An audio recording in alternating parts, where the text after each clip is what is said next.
Once again, welcome to the N.O.Y.O Project, bringing you the good news that you might lead a good life. We're going to take time to stop and look at a young lady, one who is pretty well known in the sports world, as well as the social media life. She is growing herself and her reputation to be a social influencer. And she is influencing many to toil and work in the soil of corruptness, every way that can go of estranging themselves from the Heavenly Father by way of such devious thoughts and actions. We're going to take a real good look at the thought process and the psyche of what I would have to deem as a succubus, one that is here to be pleasant to the eye, but yet draining and taken away from the soul. Let's go ahead and look at her real fast and listen to what she has to say, and we'll go ahead and come back and break that down. You're a Christian, that you are, not living a good life. I'm just saying, if that's the first thing that you bring to the table, it's a red flag for me, because I feel like they're hiding behind their I don't religion. care. Why? What does this Something matter to happened me? with that before. That's what that happened. Multiple times. Yeah. Yeah, you might have a trigger behind that. I do. Sure. Yeah, I do. Yeah, I absolutely. yeah. I'm acknowledging. I'm triggered by.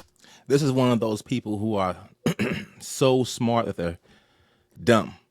She's able to acknowledge that she has a trigger. She's able to acknowledge the trigger, meaning that there is something that is very sensitive in her mind or in her nature.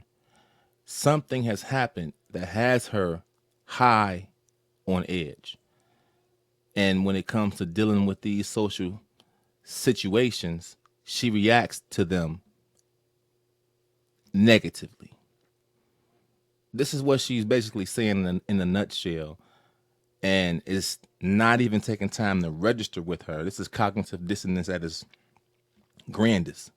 That is not taking time to register with her that my reaction to this issue is not one that has yielded me good results. Yet, I'm going to continue on reacting the way I'm reacting because it is seemingly providing me safe space. This, and it's Yeah. it's become a red flag for me. Wow. I'm not saying that if you believe in God that you are a red flag.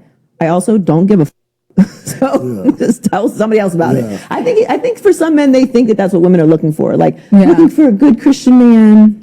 Now, this is where I understand some of the thought process of how she's going about it in a very facetious way, looking for a good Christian man. But a lot of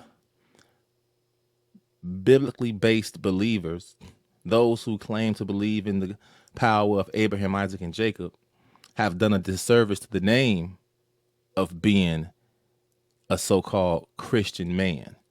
So she has gone through life seeing all the bad examples of what a good Christian so-called man is to be, yet they all have fallen short and left her wanting.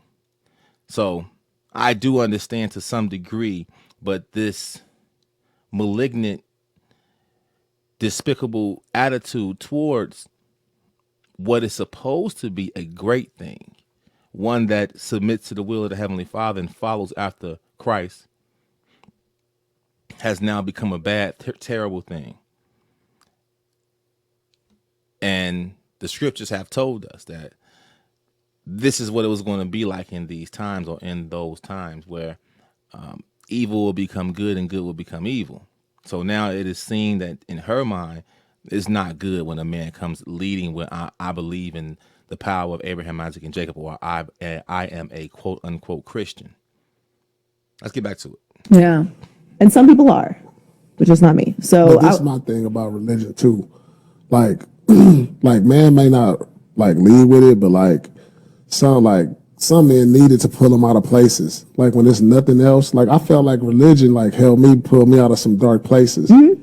And like I believe religion or you know what I'm faith. saying? And for them to try and divorce the two, faith from religion, and I understand the negative connotation behind religion to some, where it has a stigma of pedo, all of the negative things that come along with life. You know, when you think about men and children inside of certain Catholic churches or things of that nature, or when you think about preachers robbing the congregant members with the Bible and busting them upside the head with it and things of this nature, then yeah, I understand why one would want to believe that these two things need to be divorced. But when you're looking at that, we're looking at it through perverse lenses. And I say this because what the Bible and the religious nature that is captured inside the scriptures is to be, it is not actually. When we take it back to the etymological understanding of religion, it just means to withhold or restrain. And the scriptures do tell us or incline us to restrain ourselves from certain things, places, individuals, acts, and thoughts. This is the reason why we have thou shalt not kill, thou shalt not lie, honor thy mother and father, and things of that nature. This is the reason why we have those things, because they are there to place a barrier of protection around us by way of giving us parameters in which we are to conduct ourselves. So to divorce the two when they're in their most purest states is doing a great disservice to what we as believers are to be and how we are to be conducting ourselves. So for her to make this notion that was it faith or was it religion? If one is moving properly within inside the bounds of the restrictions that are placed before us for our own good, then you cannot divorce the two, because they are not one of the same, but they are in covenant one with another. So for her to even draw this dichotomy between the two is just a terrible disservice. Faith, probably faith, Right. more so than like. Or a Christian that And for him even to be going into taking the side of this woman who, by her own admission, is not choosing men well, is not choosing and living her, or should I say, not only by her own admission, by just looking at the public display that she has put on before everyone, she doesn't have it all together. She doesn't have it all worked out in her own personal life. Not financially does she have it worked out. Of course, if you're going to sell your soul and yourself up to the highest bidder, of course you're going to be wealthy. You're going to have means or things.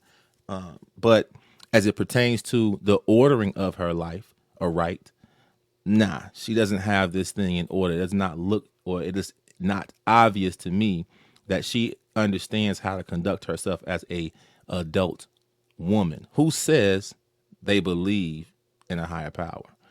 So that's my thoughts on that. I just wanted to go ahead and offer that, because these understandings for our women is very important, that these are the women who are placed on a high prominent display for all the world to see. And most of the world who is on social media are our sisters, our women, the ones who, our mothers, our aunties, who are now looking at this and thinking that this is what they are to be aspiring to. And then the weak men behind it who are continuously, such as Paul Pierce here, promoting it or making room for this woman to express herself in the way, in the fashion that she is doing so, and then being coasted into agreeing with her.